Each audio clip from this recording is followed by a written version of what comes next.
Et bonjour à tous, c'est Chess Market et on se retrouve aujourd'hui le jeudi 30 janvier 2025 pour une analyse sur le BTC et le marché des crypto-monnaies en général. Alors avant de démarrer cette analyse, évidemment, petit disclaimer, ceci n'est pas un conseil d'investissement, ce ne sont que mes propres analyses qui ne regardent que moi. Voilà, maintenant que le disclaimer est fait, alors j'ai pas sorti de vidéo depuis quasiment 10 jours, c'est-à-dire depuis l'investiture de Trump. Pourquoi? Parce que il s'est tout simplement absolument rien passé, si ce n'est une journée un peu dramatique là en début de semaine, ce lundi, qui était donc le 27 janvier, avec la sortie de DeepSeek, l'IA chinoise, etc., qui a vraiment bouleversé les marchés, mais on va y revenir dans la vidéo. J'ai pas sorti de vidéo, pourquoi? Parce qu'on s'attendait vraiment, en tout cas moi j'ai la dernière vidéo, elle datait pardon, du dimanche 19 janvier, la veille de l'investiture de Donald Trump, où là on s'attendait à vraiment des news ultra bullish, euh, à minima en fait pendant l'investiture, ce qui n'a pas été le cas. Alors ça veut pas dire que c'est pas bullish du tout, hein. On le voit ici, c'est cette magnifique bougie qui est ce qu'on appelle un marteau inversé. Euh, Ça c'est signe en fait de retournement de tendance en général, c'est plus un signe de baisse. Finalement, on est juste venu flirter au fait avec ce support des 100 000 dollars qu'on voit ici, qui est en blanc. On va voir qu'on l'a dépassé, mais finalement on a clôturé au-dessus ce lundi. Donc lundi, un lundi assez rouge, mais pas que sur les marchés des crypto-monnaies, d'ailleurs, sur l'ensemble des marchés, que ce soit les marchés US, le Nasdaq en particulier, mais le S&P 500 aussi. Le marché des actions, surtout sur la tech, qui a pris vraiment cher donc ce lundi. Euh, alors qu'est-ce qui s'est passé concrètement depuis l'investiture de Trump? Alors tout simplement, donc on a eu cette bougie, donc comme j'ai dit en marteau inversé, le jour, donc le lundi 20 janvier de l'investiture de Trump. Tout le monde s'attendait à ce que Trump, pendant son discours d'investiture, fasse une allusion sur les crypto-monnaies. Bon, il a préféré parler du golfe du Mexique qui devait être renommé en golfe d'Amérique. On va pas faire de politique ici, mais bon, je pense que en termes de priorité, ça aurait été quand même mieux qu'il parle, à minima, qu'il fasse allusion sur les crypto-monnaies. Après, ça ne regarde que moi, ce que je dis là, c'est mon point de vue personnel, mais si jamais, par exemple, il avait ne serait-ce que fait mention euh, que les États-Unis devraient devenir la nouvelle capitale des crypto-monnaies, etc. Enfin, la capitale mondiale, parce que finalement, il n'y a pas vraiment de capitale aujourd'hui, donc la nouvelle capitale, peut-être pas, mais que les États-Unis deviennent euh, la capitale mondiale des crypto-monnaies, ça aurait été quand même bien. Les marchés ont très très mal réagi, on a fait quand même, on est passé on a fait un ATH ce jour-là au 110 000 quasiment, 109 600, pour finalement faire sur la journée une bougie d'une amplitude de 10%, quasiment en termes de baisse. On a bien clôturé en dessous. Euh, le décret sur le Bitcoin, sur la réserve fédérale en tout cas de crypto-monnaie, alors pareil, ça a jeté le doute, c'est cette bougie ici, c'était le jeudi 23 janvier, il y a une semaine pile, ce magnifique doji qu'on voit ici, ça a créé le doute. Pourquoi? Parce que Trump a signé un décret pour une réserve stratégique en crypto-monnaie et non pas en Bitcoin. Ça a créé le doute sur le marché. Est-ce que sa réserve va être composée d'Ethereum? Est-ce qu'elle va être composée de Solana, d'autres altcoins, ou elle va être composée uniquement de Bitcoin? Et du coup, le marché a plutôt latéralisé, je dirais. On a eu un week-end assez baissier, et là, lundi, patatras. Qu'est-ce qui s'est passé? La sortie de DeepSeek, l'IA chinoise. Bon, là, ça a créé un vent de panique sur les marchés pour au final qu'on clôture au-dessus des 100 000. On a clôturé quand même à 102 000. Mais on est allé chercher quand même la bougie des. Ouais, on est allé chercher en dessous des 98 000 quand même. Et donc là, finalement, on continue dans ce range au-dessus des 100 000, donc c'est quand même une bonne nouvelle. En fait, voilà, on range entre les 100 000 et les 110 000, et on attend qu'une seule chose, c'est une étincelle pour que le marché pète à la hausse. Cette étincelle qui n'arrive toujours pas pour le moment. Euh, c'est assez curieux d'ailleurs, le marché réagit pas très bien. Donc là, seulement depuis aujourd'hui, on commence à avoir, depuis hier et aujourd'hui en tout cas, on n'a pas encore clôturé la bougie encore aujourd'hui, du jeudi 30 janvier. On va le voir sur les altcoins quand même il se passe quand même des bonnes choses malgré la semaine un peu horrible, enfin les 10 derniers jours un peu horribles qu'on a vécu en tout cas sur les altcoins. Sur le BTC, on s'ennuie, on va pas se mentir, depuis le vendredi 17 janvier, donc ça fait quasiment 13 jours, presque 2 semaines. On n'a pas bougé de ce range, à part quelques petites mèches pardon, qui sortent du range. Voilà, on reste vraiment entre les 100 000 et 110 000. On va voir ce que Ishimoku nous dit, mais pour l'instant, on n'a pas vraiment de direction et de target précise sur le marché. Donc qu'est-ce qu'on voit sur Ishimoku? On voit que voilà, on a clôturé quand même au-dessus de la Kijun. On n'est même pas venu chercher la Kijun en clôture ici, sur la bougie de ce lundi. On est venu chercher le nuage par contre néanmoins, donc ça c'est un beau support, c'est chirurgical, vous pouvez voir ici, on est venu chercher le nuage en daily pour finalement reclôturer. Donc là ici on a clôturé pile sur le niveau de la Tenkan. Attention, on va voir la clôture aujourd'hui, mais bon en théorie on devrait clôturer au-dessus de la Tenkan. Ça ne veut pas dire qu'on sera haussier, Néanmoins, ça ne veut pas dire qu'on sera baissier aussi. Moi, le scénario que je privilégierais, pardon, ce serait un range entre la Tenkan et les 110 000 pour l'instant. Alors après, en termes de timeline, je sais pas, hein, ça peut durer encore une semaine, 2 semaines, un mois. J'espère pas, mais je pense qu'on va pouvoir consolider encore un peu, hein, parce qu'avec les bougies, hein, qu'on a eu là en début de semaine, les mouvements de panique qu'on a eu début de semaine, ce serait bien qu'on latéralise ici avant de péter à la hausse. Pourquoi pas? C'est mon scénario que je privilégie. On a toujours un scénario baissier, évidemment. Alors, par contre, on a une grosse résistance ici, hein. On la voit, hein, c'est sur les 100 000, 99 500, pardon. Donc, c'est le plat de Kijun qu'on voit ici et le plat de Kijun qu'on voit là, juste en dessous, au fait, de ce niveau de support qui est la ligne blanche, les 110 000 dollars. Les 100 000, pas dollars, pardon. Attendez, je vais juste là extend la ligne. Ici, on a les 110 000, voilà. On a même un peu en dessous, qui correspondait à l'ATH, le précédent ATH du Bitcoin, qui date du 17 décembre, qui était à 108 444, et là on allait chercher les 109 900, hein, quasiment, hein, c'est ça, hein. 109 600, ouais, bon, bref. On n'est pas encore allé chercher les 110 000, on va, voilà. Franchement, il n'y a pas vraiment de décision, il n'y a pas vraiment de direction nette, claire, précise. On a un gros support ici au niveau des 100 000. J'espère qu'on va pas revenir le tester. Certes, on est en train de remonter ici depuis les deux bougies, hein, baissière. Et si vous regardez les volumes, c'est pas hyper encourageant non plus. En tout cas sur Bitcoin, on fait pas des volumes dingues. Alors là, l'heure à laquelle je tourne la vidéo, il est 18 h, heure française. On n'a pas encore clôturé, hein, la bougie daily ici de ce jeudi. Mais ce petit mouvement haussier, même s'il donne espoir, même s'il fait du bien, après les journées un peu catastrophiques qu'on a vécues là sur les 4 derniers jours, pour moi, c'est pas un mouvement de hausse pérenne. À moins qu'il y ait une super news, on va pas partir comme ça. Je pense qu'on va très probablement ranger. Et donc, du coup, si vous voulez faire du trading, ce que je fais d'ailleurs pas mal en ce moment, je vous conseille de vous orienter vers les altcoins. Ceci, encore une fois, n'est pas un conseil d'investissement, mais pourquoi les altcoins? Parce qu'on s'ennuie sur le BTC, il y a beaucoup plus de volatilité sur les altcoins. Par contre, attention, ça concernera uniquement les traders aguerris. Euh, Parce que la volatilité est quand même assez violente et parfois pas dans le bon sens sur les altcoins. Voilà pour le BTC, j'ai pas grand chose de plus à dire. Au niveau des news, on a quand même beaucoup de news, hein, sur le BTC. En tout cas, je ferai une partie dans mes autres vidéos sur les news Twitter qu'on peut voir, notamment sur les décrets aux États-Unis forcément qui ont été signés la semaine dernière sur les crypto-monnaies, comme je l'ai évoqué en début de vidéo. Mais on a aussi des États comme l'Utah et l'Illinois qui commencent à déposer des demandes de réserve fédérale stratégique en Bitcoin. On a aussi la sénatrice du Wyoming, si je me rappelle bien, voilà, qui a été nommée à la tête d'une commission pour la régularisation, en tout cas des actifs numériques, donc des crypto-monnaies. Donc ça nous rend très bullish. On a XRP aussi, on a des news sur XRP. Donc XRP, on s'attendait à ce que ça pète. Je vais en reparler juste après dans la vidéo. On a la SEC, alors c'est pas encore officiel, mais voilà, c'est quasiment fait, on va dire, on peut quasiment le valider. Les procédures judiciaires sont finies. Et malgré tout ça, on a un marché qui latéralise, qui est pas très serein. Je pense que le marché a pris peur, non seulement la semaine dernière, à cause ou en partie dû à Trump. On va peut-être pas lui remettre ça sur le dos, même si je pense que voilà, il a quand même signé un décret 4 jours après son investiture. Évidemment, on ne pouvait pas s'attendre à ce qu'il y c'est fort plausible, pardon, en fait, qu'il n'évoque pas les crypto-monnaies pendant son discours d'investiture.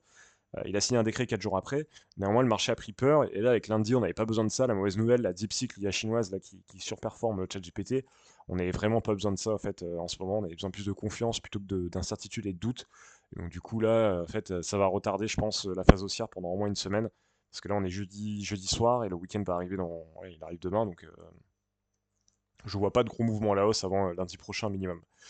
Ensuite, sur Ethereum, qu'est-ce qu'il nous fait? Ethereum aujourd'hui, là, il nous fait une belle bougie. Il nous fait une belle bougie, un plus 5%. Malgré, voilà, si je dézoome un peu, franchement, c'est la chart, pardonnez-moi, mais elle est vraiment dégueulasse, hein, je suis désolé, mais Ethereum, c'est pas beau du tout. Euh, il fait que de baisser, il retrouve son niveau donc là, voilà, c'est même ouais, du 11 novembre. Donc 10 jours après, même pas 10 jours, hein, c'était 7 jours après les élections de Donald Trump. On a même eu cette bougie là, ici, là, c'était le lundi 13 janvier qui est descendu sur qui cherchait enfin, les 2900. Donc ça c'est un niveau, mais enfin c'est catastrophique. Si vous regardez bien, c'est bien ce niveau de Kijun, hein, plat de Kijun qu'on est quasiment allé chercher. Mais bon, c'était catastrophique. Et là en fait on latéralise entre la Tenkan Monthly, donc qu'on voit ici en bleu, hein, donc c'est cette ligne blanche, et finalement le nuage. Pour moi, alors c'est encore trop tôt. Enfin, techniquement, ça donne pas envie du tout de rentrer sur Ethereum. Néanmoins, les news, bon, au niveau du RSI, on est quand même à 50, donc c'est pas trop mal. Alors, j'ai pas regardé sur le Bitcoin où est-ce qu'on était au niveau du RSI. On reste quand même assez haut, hein, on est à 60. On a quand même du jus hein, pour remonter, mais on n'est pas encore assez bas. Je pense qu'au niveau des 50, on peut, même en dessous, hein, on pourrait, c'est là où on pourrait enclencher un mouvement haussier. En fait, pour moi, dans l'idéal, il faudrait que le RSI latéralise, il descende un peu et que là, en fait, il remonte et c'est là où en fait, on va latéraliser et on va pouvoir faire un mouvement à la hausse. Bon, c'est comme ça que je le vois dans l'idéal, hein, c'est le scénario idéal. Ethereum, ici, on est assez bas au niveau du RSI, c'est bien, mais on a quand même des gros niveaux de résistance. Donc on a déjà le nuage, et puis surtout, on a des gros niveaux on a la Kijun ici en plein milieu du nuage, on a la Kijun ici qui doit traverser ensuite les prix, la Tenkan et la Kijun. Bon, Ethereum, la seule news entre guillemets qui me donnerait envie de rentrer sur Ethereum, ce serait le fait que voilà, l'équipe de Trump continue à acheter en masse de Ethereum. Est-ce qu'ils ont des informations qu'on n'a pas? Je pense que oui, je me doute que oui, clairement. Alors j'ai pas de là à dire que c'est un délit d'initié hein, qu'ils sont en train de faire, mais bon, c'est quand même un peu abusé, je trouve que ils fassent ça en toute impunité et que je pense qu'ils ont des infos qu'on n'a pas, et c'est pour ça qu'ils rechargent le bag Ethereum. Pour les investisseurs, ça pourrait être intéressant de se placer sur le marché aujourd'hui à 3200 $, 3300. Pour les traders, franchement, c'est pas intéressant. Là, même en daily, il n'y a vraiment rien qui me donne envie de rentrer sur Ethereum. Ensuite, AAV finalement, qui a intégré son nuage et qui là reteste sa Kijun, pile poil. Je sais pas si vous voyez, donc là, bon, il n'y a pas vraiment de. En plus, la Tenkan, enfin, pardon, la Greenspan qui vient buter sur les prix aussi. Gros niveau de résistance. En plus, on est dans le nuage. C'est vraiment pas top. Ne jamais trader quand on est dans un nuage. Les volumes sont faibles. On a fait une grosse bougie, mais je sais pas si vous voyez, le volume ici est très faible. Donc attention à la volatilité, attention au mouvement correctif qui peut intervenir dans les jours qui suivent, qui vont intervenir, je pense, là, sur les jours qui suivent. C'est très bien qu'on fasse un plus 9% là pour l'instant, mais je pense qu'on a juste retesté la Kijun avant de latéraliser dans ces niveaux-là, avant de peut-être pouvoir repartir à la hausse. Je pense pas qu'il va se passer grand-chose sur AAV. Chiliz. Alors Chiliz nous fait un 12% aujourd'hui, ça fait plaisir. Néanmoins, quand je vois cette charte, pareil, c'est pas beau du tout, hein. Franchement, on a réintégré des niveaux qui étaient avant l'élection américaine. Au niveau du RSI, on est très bas, donc ça c'est quand même une bonne chose. Mais pareil, au niveau des volumes, regardez, on n'a pas des beaux volumes, hein. On fait des grosses euh, bougies, mais on n'a pas de beaux volumes. Là, vous voyez ici, on a une grosse bougie avec des gros volumes, on a des gros volumes ici. Là, ici, quand on a des tout petits volumes sur une hausse, pour moi, c'est pas pérenne du tout. Donc, attention au mouvement correctif pour les traders. Attention, je pense que ça va baisser fort avant de latéraliser, avant de prendre une direction. EGLD bah, c'est pareil, hein, finalement. On n'a pas vraiment de mouvement qui nous fait une belle bougie. On a des beaux volumes quand même si c'est assez faible. Mais là, on vient juste en fait tester la Tenkan. On a encore la Kijun dessus comme objectif. Ça peut être sympa. Mais attention ici sur EGLD. Je pense que c'est peut être très piégeur et pouvoir. Est-ce qu'on ferait pas une correction en fait de ce mouvement baissier là? À savoir, on a fait un énorme mouvement baissier, là on corrige, donc c'est-à-dire à la hausse, avant de repartir à la baisse. C'est aussi un scénario qui est possible. Je ne l'espère pas, je ne pense pas non plus, parce qu'on a quand même atteint des beaux niveaux de résistance ici. Si vous voyez, hein, c'est un beau plat de Kijun qu'on a ici, un plat de SSB ici, et en fait ça correspond au niveau qu'on est venu chercher ici au niveau des bougies. Donc je ne pense pas qu'on continuera de baisser, mais le marché encore une fois il fait ce qu'il veut. Avax. Avax, là on vient tester la Tenkan qu'on n'est même pas encore venu chercher finalement. Voilà, donc ça c'était un trade en long terme, je pense, qui peut partir. Pareil, Avax, regardez le volume, c'est pas dingue du tout. On n'a pas encore clôturé, hein, il reste encore 6 heures, mais je ne pense pas qu'on aurait des gros volumes ici sur les alts. Attention, peut-être un mouvement correctif. Bend c'est pareil. On va attendre que ça s'affiche. On avait un beau twist hein, ici sur le nuage. Hein, on pensait que ça aurait pu partir. Mais bon, c'est pas le cas. On est parti finalement à la baisse. Là, on reteste la Tenkan. On a un beau niveau de résistance ici, hein, au niveau des 1,15, 1,10. Mais bon, pas de direction claire, nette, précise hein, qui se profile. Je vais pas refaire tous les altcoins, je peux aller sur Solana directement. Solana, c'est peut-être un des seuls qui est intéressant. On est revenu clôturer en dessous pardon, de la Kijun. Pour reclôturer, alors on n'a pas encore fini la journée, mais je pense qu'on va très probablement clôturer au-dessus de la Kijun, donc ce mouvement de baisse a été invalidé. Néanmoins, si on reste coincé entre la Tenkan et la Kijun, pas de mouvement clair, net et précis, mais c'est fort probable au fait qu'on range un peu avant de repartir à la hausse. Le volume, attention, il est très faible ici. Hein. On a très peu de volume, hein, comme sur tous les altcoins, donc méfiance. Et on a un RSI qui est. On a rebondi sur les 50. Mais bon, on a encore du jeu pour repartir à la hausse, mais méfiance pour les jours qui suivent. Je vais terminer avec XRP. XRP finalement qui là latéralise au niveau des 3,10 $. On s'est fait une petite frayeur ici, donc c'était lundi sur la journée un peu rouge qu'on a eu sur les marchés. On est venu chercher pardon, en dessous de la Kijun, donc c'est assez surprenant. On ne sait pas vraiment à quoi correspond ce niveau-là, peut-être le haut de la bougie ici. Néanmoins, on a quand même clôturé au-dessus de la Tenkan, ce qui est très très bullish. Euh, Si vous voyez bien, en fait, depuis le breakout des 3 $, on n'a pas clôturé une seule fois au-dessus de la Tenkan, en dessous pardon de la Tenkan, sauf ici, peut-être le dimanche 26 janvier. Euh, mais ça me rend très très bullish sur XRP. Je pense qu'on va continuer tranquillement à latéraliser, hein, c'est-à-dire qu'on va osciller entre les 3 $, 3,10 $, etc. Enfin, faire quelque chose avant de repartir à la hausse. Parce que XRP est quand même très prometteur. Par contre, attention, vous regardez, hein, les volumes ici, ils sont descendants. Donc c'est pas hyper bon signe.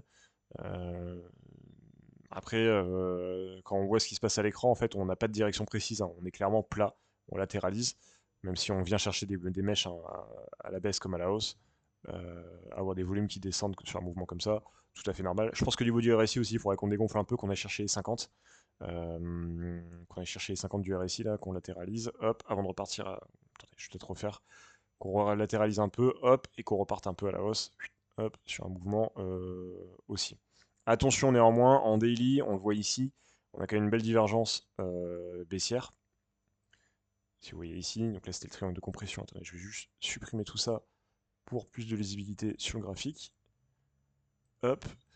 Et là, si on prend le sommet donc du coup du RSI qu'on avait ici, donc ça c'est au niveau des toujours les clôtures des bougies, hein, sur le RSI, hein, jamais les mèches. On vient chercher, allez, c'est les bougies là. On le voit bien cette divergence. Donc attention, attention. Premier signe de surchauffe sur XRP. Euh, on a une belle divergence haussière, baissière pardon, en daily. Attention. Alors je ne pense pas qu'on va partir à la baisse, etc. Ça pourrait être invalidé, hein, si jamais on part à la hausse comme des malades suite à une énorme news type le Japon qui adopte le XRP pour les méthodes de paiement, les banques, etc. Et là on a le RSI en fait qui vient clôturer, enfin qui vient faire un plus haut au-dessus de ces plus hauts du RSI. Là, ce serait invalidé et là, on partirait à la hausse to the moon. En tout cas, en termes d'indicateurs, c'est ce que ça nous donnerait. Par contre, si on vient refaire un plus haut, donc c'est-à-dire graphiquement, attendez, je vais vous montrer. Si graphiquement, on vient péter la hausse, donc voilà, on latéralise, on vient péter la hausse et que là, on latéralise, et que le RSI en dessous, on fait quelque chose dans ce style-là, hop, si jamais on vient juste faire quelque chose comme ça, hop, et repartir à la baisse, enfin repartir à la baisse, attendez, je vais juste vous le refaire, si jamais on vient faire un plus haut ici pour finalement ranger, etc., et ben là, la divergence, elle s'aggraverait, entre guillemets, je dirais, parce que là, on aurait quelque chose qui ferait comme ça, et nous, on aurait notre divergence, en fait, qui partirait comme ça. Bon, c'est dans l'idée, hein, c'est schématique, mais vous voyez, comprenez ce que je veux dire. Plus la divergence est longue, plus en fait, ça va faire mal au niveau de la correction. Donc, attention à surveiller. Néanmoins, on reste très bullish sur XRP, parce qu'on a quand même des belles news en perspective, et XRP, c'est quand même j'ai envie de dire, mon petit actif préféré sur ce bull run. Voilà, ce sera tout pour aujourd'hui. N'hésitez pas aussi à vous abonner, à lâcher des commentaires et des likes. Moi, ça m'aide beaucoup sur le référencement et pour l'algorithme YouTube. Moi, ces analyses, je les partage gratuitement. Je le fais parce que c'est aussi ma passion. J'aime beaucoup ce que je fais. Voilà, n'hésitez pas à lâcher des likes et des commentaires, à vous abonner aussi, comme je l'ai dit. Je vais juste aussi vous parler tout simplement de la plateforme de trading que j'utilise, qui s'appelle BuyDefi. Je vais vous la montrer ici, hop, à l'écran. Alors, est-ce que je vais y arriver? C'est les joies du direct.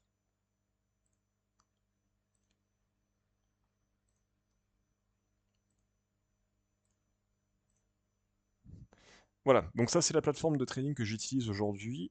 Pourquoi je vous montre ça? Parce que je pourrais vous mettre un code de parrainage tout simplement pour parrainer tous ceux au fait qui souhaitent se mettre au trading sur cette plateforme. Elle est disponible en France avec des effets de levier, notamment sur Bitcoin, qui peuvent aller jusqu'à 200. Donc ça ressemble un peu à ce qu'on avait sur Binance. Alors attention, je ne vous encourage pas du tout à faire des leviers 200. Néanmoins, on a beaucoup de... Enfin, on a des effets de levier en USDT qui sont très sympas, hein, ici, hein, sur les produits dérivés. Bon, c'est le même fonctionnement que toutes les autres plateformes de trading, sauf qu'ici, voilà, on avait quand même des frais de trading qui sont très bas.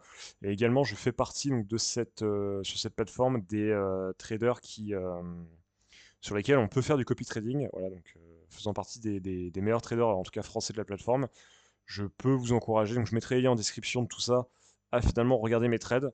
Alors attention, ceci n'est pas du tout un conseil d'investissement, mais pour ceux que ça intéresse, à titre pédagogique, uniquement, hein, si jamais ça vous intéresse, à regarder un peu les trades que je fais, etc., les positions que je prends en direct sur les marchés. Écoutez, je vous invite à regarder tout ça. Tout sera mis dans le lien dans la bio. Et n'hésitez pas à utiliser aussi mon code de parrainage pour finalement s'inscrire sur cette plateforme. Elle est disponible en France, je le rappelle, avec des effets de levier et avec un listing assez complet sur les cryptos. Il y a les mêmes coins aussi, hein, pour ceux que ça peut intéresser. Et avec des effets de levier qu'on retrouve, qu'on a perdu hein, chez Binance depuis bien longtemps d'ailleurs, qui ont été interdits en France en tout cas, il me semble pas en Europe. Donc très bonne plateforme de trading. Je précise, je ne suis pas du tout payé pour leur faire de la pub, hein, c'est totalement gratuit. C'est uniquement voilà, pour ceux que ça intéresse pour me suivre sur mes trades. N'hésitez pas également à me suivre sur Twitter, sur Chess Market, pour suivre un peu les news que je publie un peu quotidiennement et ne pas rater les dernières vidéos quand je les sors. Voilà, c'était Chess Market, ciao.